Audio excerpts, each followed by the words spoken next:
Hello, Hugh here. I'm doing a run through of the newest version of Warsim. So this is 626. It's actually pretty decent additions to this game. But I'll run through them all. So we've got some in-game counters. First of all, I'm gonna see if I can load my save. I can't remember if. Okay, I did update my save.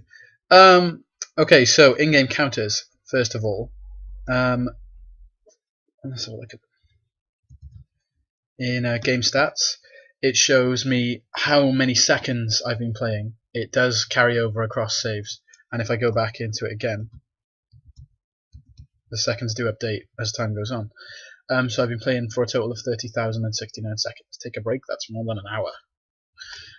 43 in-game years have passed since the game began. I fought 99 battles, 80 of which were skirmishes, 10 were raids, and 9 were invasions. 105 names have been randomly generated. So these stats will. I'm gonna add tons of different stats as the game goes on. I was thinking of adding things like how many arena battles have happened, how many cheats you've done, things like that. Sort of like a stat screen you get in a lot of games, but just interesting random statistics of things that might interest you to know. Okay, what else have we done? I fixed a bug where selling a knight. I don't know if we've got any knights to sell. Yeah. Where selling a knight would come up as showing 25 gold instead of 250. It would still give you the 250 gold, but it would misdisplay. So I've just fixed that.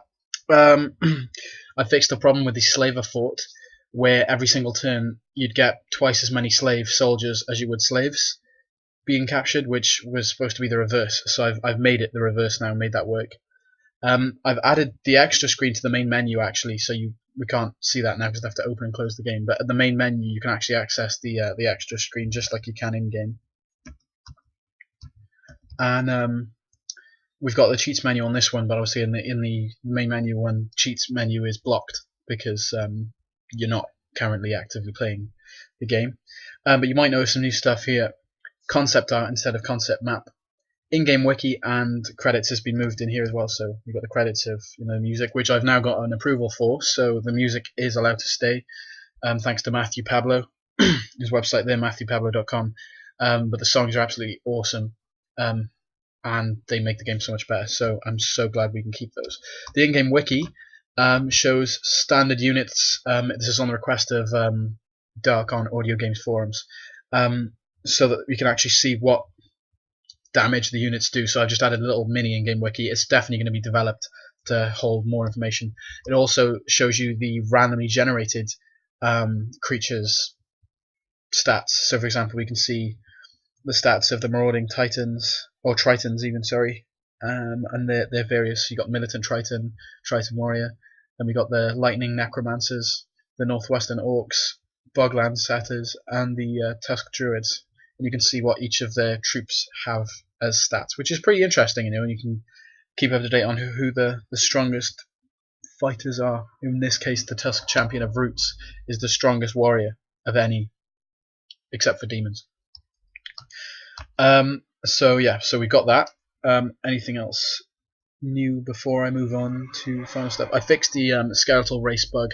If a race was skeletal, their stats were set to like 4 battle score, which was like the lowest thing imaginable, so I fixed that.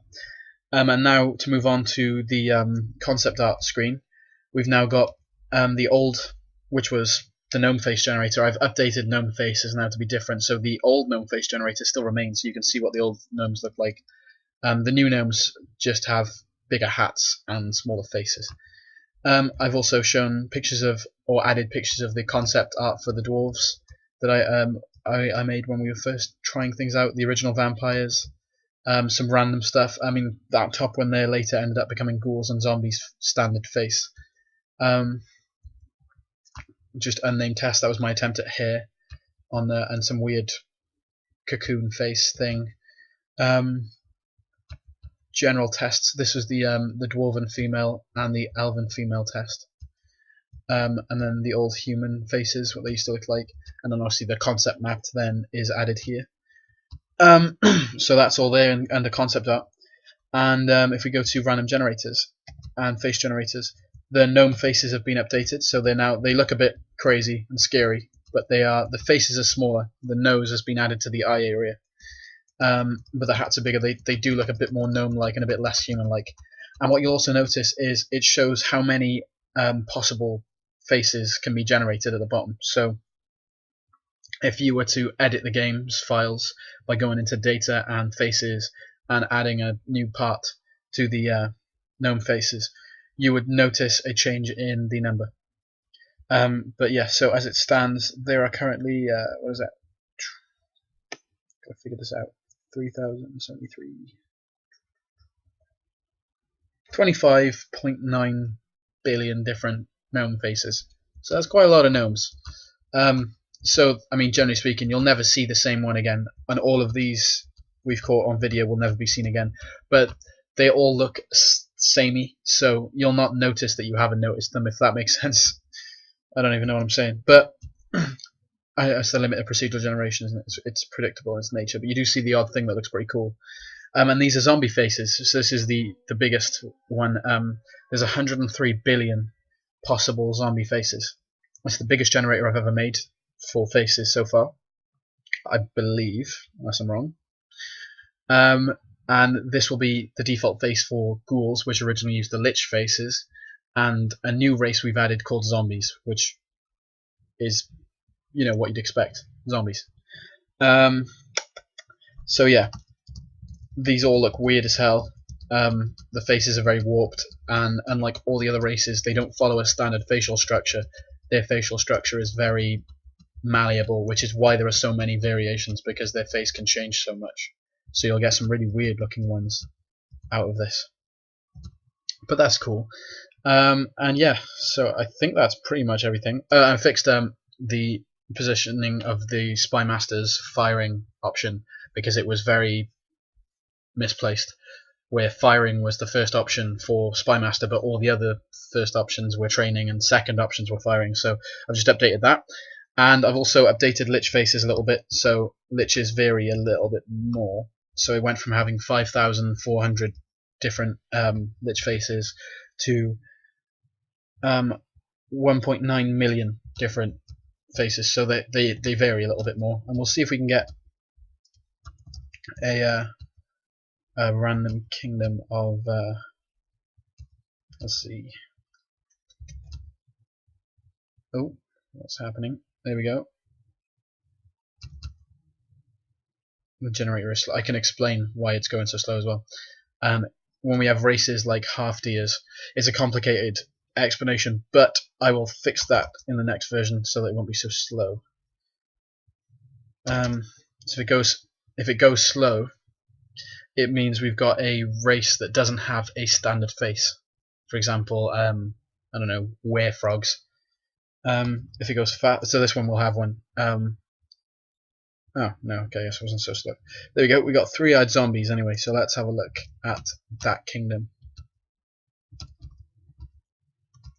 Okay, let's check out. There we go. King Gorzak the Pauldron of the three-eyed zombies with 2 eyes.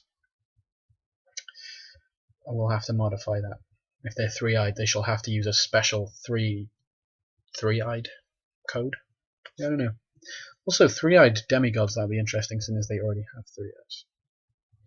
Yeah. But yeah, okay. So they're cool. I do love looking at the independent kingdoms as well, seeing the King Ulak the Protector, High Chancellor, Yimuzor the Freckled High Chancellor.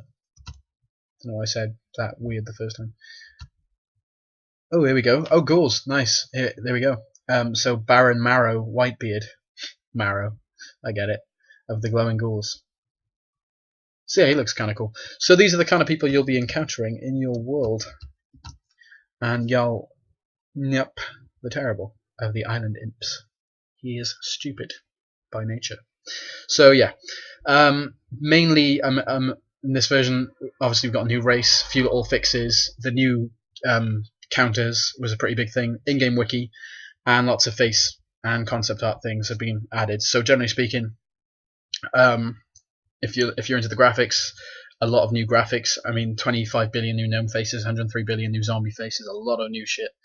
And aside from that, wiki stuff and counters. we'll be adding a lot more counters and probably some more face things soon. I mean, there's only a few races. I've got a list of the races that don't have a face, but there's not many of them left. But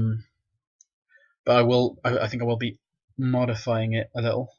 Yeah, I've got a checklist here. Druids, Dryads, Faun, Gnolls, Halflings, Kappas, Kobolds, Magi, Necromancers, Satyrs, Sorcerers, Trolls, Trows, Warlocks, Wizards and Elders, and Ashtaki all need their own specific faces, but everything else has been pretty much done.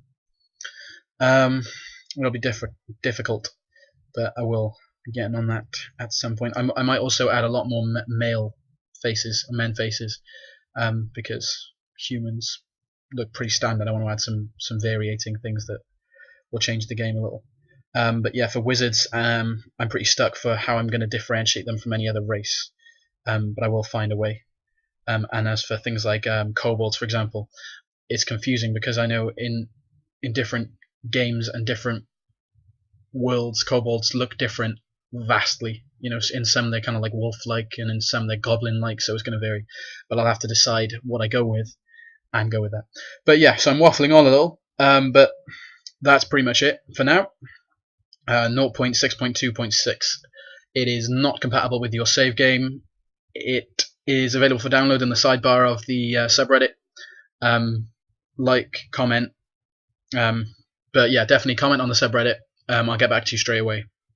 And any questions, feel free to ask. So, thanks for watching. Take it easy.